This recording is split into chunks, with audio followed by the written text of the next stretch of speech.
My name is Emily, and I would like to make a presentation of A Good Man is Hard to Find by Flannery O'Connor from 1953. And in this presentation, I would like to start out with a summary of the text, moving on to my analytical points and observations, continuing with a characterization of the two main characters, and at the end, I will sum up my main points. So the story takes place in the southern states where a family is going on a road trip from Georgia heading towards Florida. However, the grandmother does not feel very comfortable about going to Florida because a criminal called the Misfit is loose, and she tries to change her son Bailey's mind not to go. However, Bailey does not change his mind, and they will head to Florida. But when they drive past a certain dusty road, the grandmother wants to see an old plantation, but they never found an old plantation, and they'll start driving into the woods. And suddenly they have had a car accident, and all of a sudden the missus appears with two other men carrying guns, and the grandmother tries her best to protect herself, but by saying that the misfit is a good Christian and he should not be killing people. But he refused to do so, and when the grandmother tries to touch him, he kills her. It is important to mention that A Good Man is Hard to Find has a third-person narrator, but he constantly sympathizes with the grandmother, who is one of the main characters and also the protagonist in this story. In addition to this, A Good Man is Hard to Find is an erotic genre, which can be seen by the grotesque and ironic elements in the text, such as a monkey in chains, which can be seen in a passage on page 121, line 5 to 7, where it says, Red Sammy was lying on the bare ground outside the tower with his head under a truck, while a gray monkey, about a foot high, chained to a small chinaberry tree, chattered nearby. And that the monkey is very grotesque because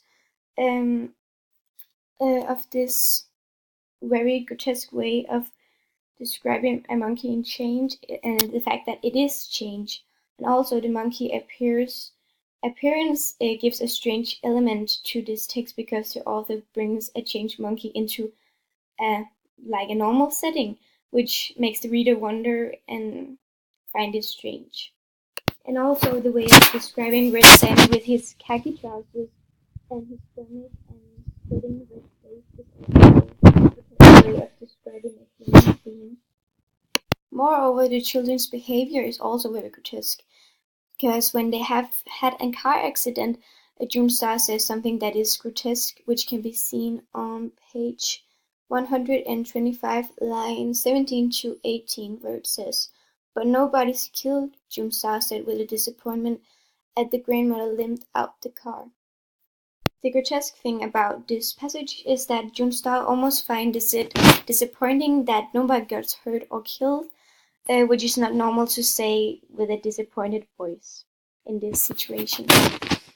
Furthermore, the two main characters in this story are the grandmother and the misfit. The grandmother's moral code is that she tries to appear as a good Christian, but clearly she does not succeed in being one, as she is a very selfish woman. And in addition to this, she likes to dress up and being very formal, and she considers herself as being a real lady, and this is something that is very important to her, which can be seen in a passage on page 118, line 33 to 37, where it says, Her collars and cuffs were white, organdy trimmed with lace, and at her neckline she had pinned a purple spray of clove violets containing a sachet. In case of an accident, anyone seeing her dead on the highway would know her at once was a real lady. And this quote really shows that if the grandmother is going to die, she would rather die looking like a lady than just a normal person, so she would look like a real lady if she was going to be found on a highway or in the woods. For her, it is all about the right clothes and a matter of appearance. So we can say that, in other words, the grandmother cares about looking respectable and looking very formal. And according to this, a respectable lady must be a believer of the Old South and God and Christianity. And she also uses the being a lady to protect herself from getting shot by the misfit at the end of this story, which we can see in this quote on page 131, line 40, where it says, "You wouldn't shoot a lady, would you?" So here she is protecting herself by saying that she is a lady and you shouldn't be shooting a lady. Moreover, the other main character is the misfit, and he is a stock freak character, which is typical for the Southern Gothic stories that there are presented a stock freak character. Furthermore, the misfit controls the progress of the story. And a contrast between the misfit and the grandmother could be that the grandmother strongly believes to be a good Christian, according to herself, and also the misfit is a nihilist, which means that he does not believe that there can be any basis for judging what is right and what is wrong. And it can be seen in his small quote about being violent and killing people. It is what it's all about. And when doing so, he does not know how to treat people right. However, he admits that he has done things that are obviously wrong according to other people's standards, but it does not feel wrong to him. And as a result, he resents being punished for his actions.